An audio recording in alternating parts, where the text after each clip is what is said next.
Emotions are funny things. They can take you on a good path, or they can take you on a bad path. And I'm somewhere in the middle right now of the good and bad, because the fight in me wants to fight. So normally when I speak, I have this really wonderful PowerPoint presentation that I do that shows the deliberate targeting of the Black community and gives the documentation of the genocide that is happening in this country. But I don't want to show that today. I just want to share my heart for a number of reasons.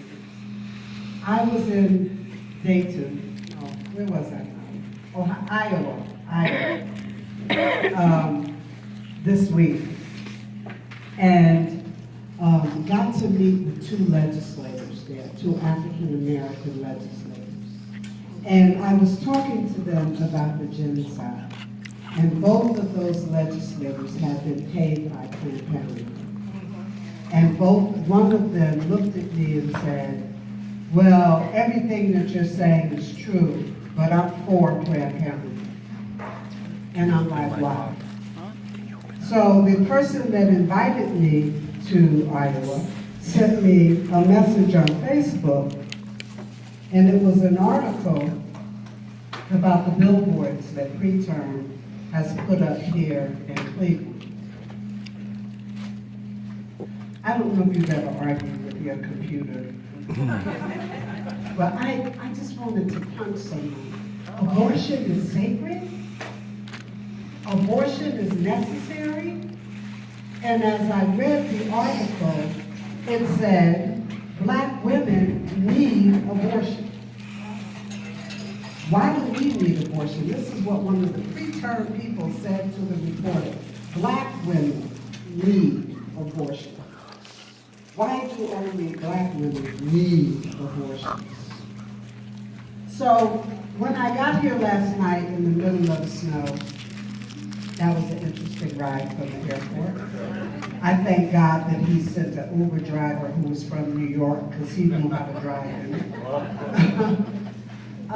But when I got here, I began to look at where am I? And I'm staying at a hotel not too far from here, and I knew when we pulled up to the hotel that I was close to the hood.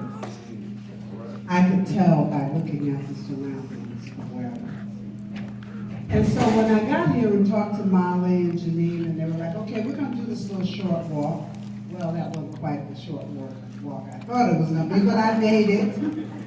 I began to look at the surroundings of where Preterm is. It's in the middle of schools. That's right. There were a couple of schools there. There was a child care center just a block from where they're killing babies. There was a Delta Sigma Theta regional office. That's like the #1, #2 Black sorority in the country. Right there on the same street with Preterm. There were medical facilities, dentist's office and such. And so it gives Preterm an appearance of being a good sound medical facility. And then finally, we arrived at Preterm. And right there, as I walked up, was a picture of Akeisha Wilson, who Preterm killed in 2014. They had so little regard for Akeisha that they brought her out of that facility naked with the waist up in Preterm. The abortionists came out yelling, she's an organ donor. She's an organ donor. And they took Lakeisha's body and hooked her up to life support for 7 days so they could harvest her organs. The state of Ohio went into Preterm, and they found all kinds of conditions that were unconscionable that even dogs, a veterinarian would be shut down if he submitted a dog to what they found in preterm. And yet, as we were standing out there today, I saw cars going in, and I went over to Walt and I said, please tell me they're not going to be able to kill the babies. And he couldn't tell me that, because that's why those black women were there. So here we are, 45 years after Roe v. Wade was decided, and your candidate for Attorney General told you Roe v. Wade is fiction. They made that up.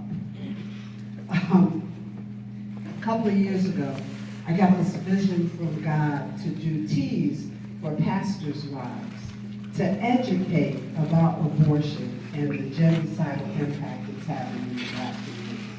So I figured, you know, God told me to do it. I'm going to have all this money flowing in, and I'm going to be able to travel the country and do these teas.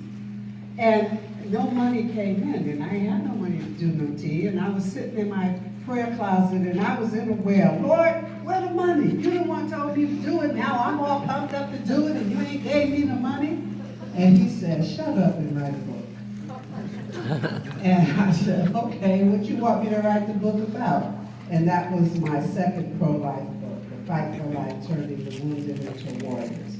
And as I did the research for that book to answer the question, why did Supreme Court Justice Ruth Bader Ginsburg say Roe v. Wade was the case that was going to let us get rid of the populations we don't want too many of? Mm-hmm. Why did she say that? I went back and read the Roe v. Wade decision. Now, prior to then, I had read the Roe v. Wade decision a cajillion times. But it never entered the front part of my brain what I was reading until I read the decision in preparation for writing that book. And there's one sentence in Roe v. Wade that has nothing to do with anything that the justices said before it or anything that they said after it. They said poverty, racial overtones, and population were going to complicate the question of abortion. Why is that sentence in here? Norma McCorvey is a Caucasian woman. She didn't go to the court and say they won't let me kill my baby because I'm white or black or anything. She just said, I want to kill my baby. I don't want it, right? The companion case, Doe v. Bolton, Sandra Kano was Caucasian. And she didn't even want an abortion. She went to see the attorney to get a divorce. And the attorney used her because she was pregnant to do the Doe v. Bolton case that took away all restrictions. Why is that sentence in there?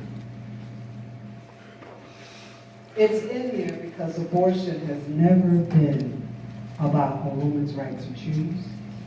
It has never been about choice. It has always been about population control and controlling the populations we don't want too many of. Mm-hmm. So when I see preterm putting in a newspaper article that black women need abortions, when I see them putting up billboards calling abortion sacred, calling abortion necessary, well, where did they put those billboards? They didn't put them in the Caucasian neighborhood. They didn't put them in an Asian neighborhood. Where did they put them? Inner city. So in 1987, President Reagan, and I hope I'm not being disjointed. I kind of feel like I am, but I hope I'm not. President Reagan signed into law the Proxmire Act. The Proxmire Act was the ratification of the UN Convention on Genocide. It said something to the effect of whether in peacetime or in war, someone sets out to destroy in whole or in part an ethnic group or racial group or religious group, it is genocide. And then they give you the definition of genocide. And one of the definitions or prongs in that definition is prevents births within a group.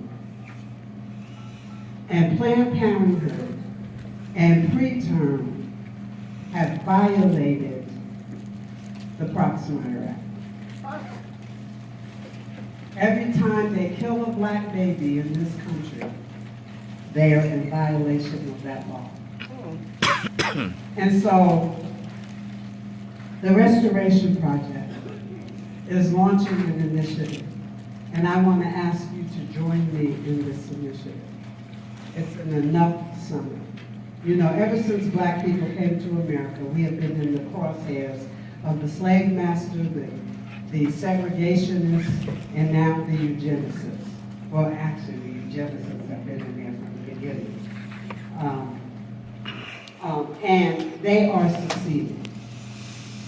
And I want to say enough.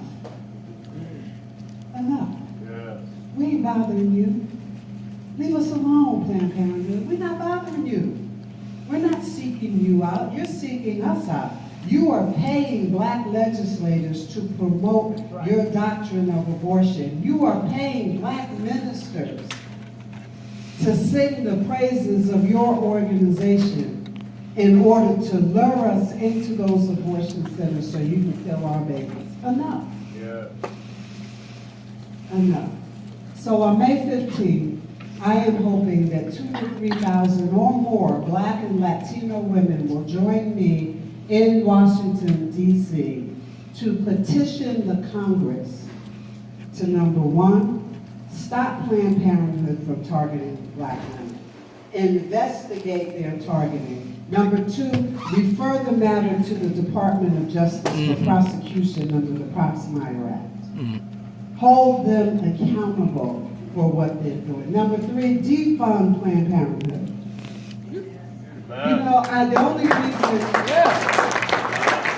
that I believe they have not defunded them is because every time they get close, the eugenicists in Congress, Planned Parenthood says, if you take our money, women of color will be denied access to reproductive health care. To me, that's code words for leave us alone, we take care of the niggas.